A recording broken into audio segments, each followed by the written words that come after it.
Parlons vrai. Le Grand Matin Sud Radio.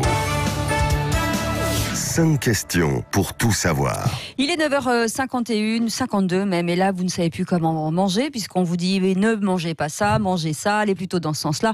Et ben on en parle ce matin avec Sonia Dubois. Bonjour Sonia. Bonjour Cécile. Journaliste et comédienne aussi, avec ce livre qui s'appelle Alimentation, halte aux mensonges et aux idées reçues aux éditions de l'Archipel. Alors moi je vous le dis tout de suite, j'ai adoré, parce que enfin quelqu'un qui ne nous crée pas, qui ne nous dirige pas, qui ne nous dit pas attention, pour votre bien-être, il faut ça. Et dans ce livre, d'ailleurs, mais souvent on a envie de savoir, quoi. Oui, aussi. Justement, on sait.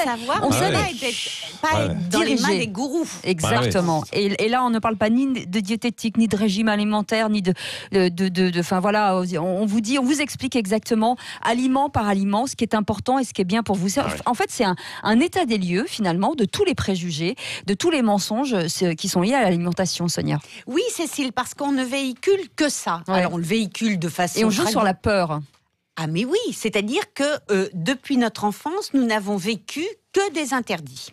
Il faut pas manger de glucides, sinon tu vas avoir des fesses toutes molles. Tu mangeras pas de charcuterie, sinon tu vas être grêlé par les boutons. Oui. Ne prends surtout pas de chocolat.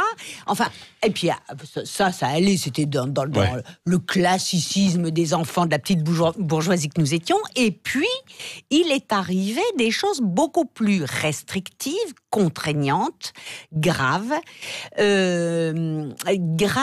au véritable sens de la perte de la santé et de la perte du plaisir. C'est-à-dire qu'on a remis notre santé alimentaire, notre diététique aux mains de vagues illuminées qui nous ont dit plus de poisson, plus de viande, que du bio. Ouais. Pas d'œufs, voilà. Vous attaquez les véganes, là, non?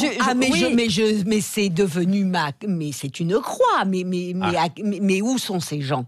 Mais qu'ils se montrent, qu'ils y viennent. Juste pour ceux qui éventuellement ne vous connaîtraient pas, vous étiez beaucoup plus ronde avant. Mais moi je faisais 130 kilos. Et vous avez fait tous les régimes de la terre, donc ça, en matière d'alimentation, vous savez exactement de quoi vous parlez. De toute façon, ça c'est quand même extrêmement documenté, ce livre, c'est très étayé. Oui. Vous êtes vraiment allé voir des spécialistes qui vous ont expliqué. Un an. Et vous parlez, vous évoquez justement ces régimes alimentaires, enfin ces nouvelles façons de se nourrir, les végétariens, les véganes, les végétaliens, les crudivores, les flexitariens, les flugivores, enfin ça va dans tous les sens. Les raw food.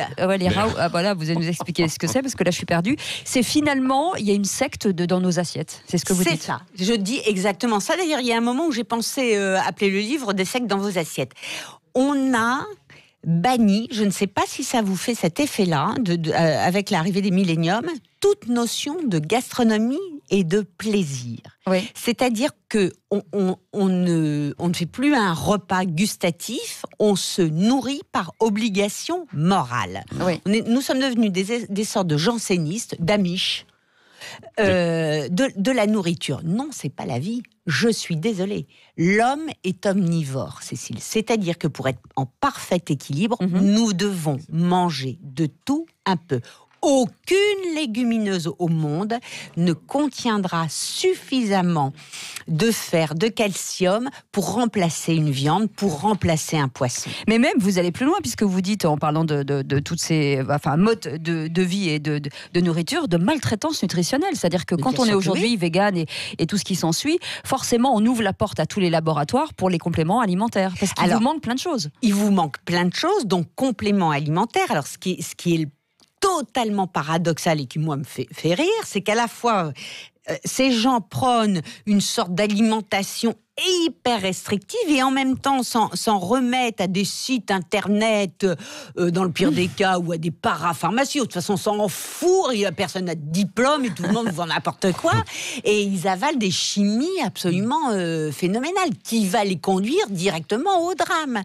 Tous ces régimes sont si graves qu'ils sont interdits aux enfants, aux adolescents et aux femmes enceintes. Et aux personnes âgées aussi. Et aux personnes âgées. Oui, bien sûr. Là, l'école du fémur, c'est à Versailles. Oui.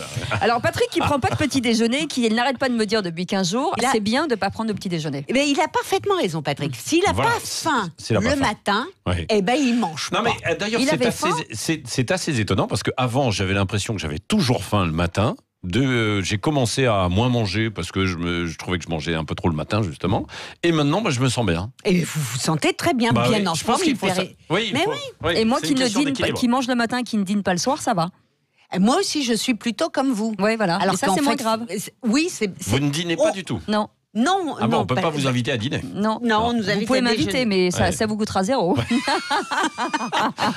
C'est bon à savoir, tiens, quand vous rencontrez quelqu'un, tu ne dînes pas le soir, bon, d'accord. Bon, et puis 15 jours après, vous l'invitez à dîner. Vous lui dites, et vous mangez tout seul. C'est horrible, voilà. c'est horrible.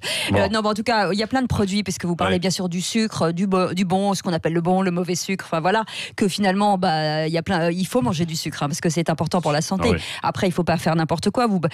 Du miel, vous parlez des aliments, des légumes, des fruits, de tout un tas de choses.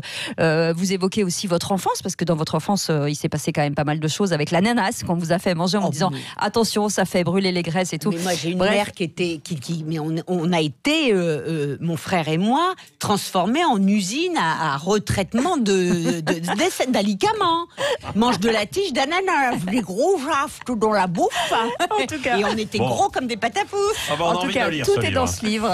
C'est passionnant. Vous pouvez l'ouvrir à n'importe quelle page parce que ça ne se lit pas d'une traite, mais par petits bouts, un peu avant, après. Voilà, ça s'appelle Alimentation halte au mensonge et aux idées reçues. Encore un joli cadeau pour mettre sous le sapin de Noël. Et c'est Sonia Dubois qu'on aime beaucoup. Merci d'avoir été avec nous ce matin aux éditions L'Archipel. Et restez comme vous êtes, Sonia, parce que finalement, l'alimentation que vous avez choisie vous va plutôt très bien. Patrick, merci, Cécile. On se retrouve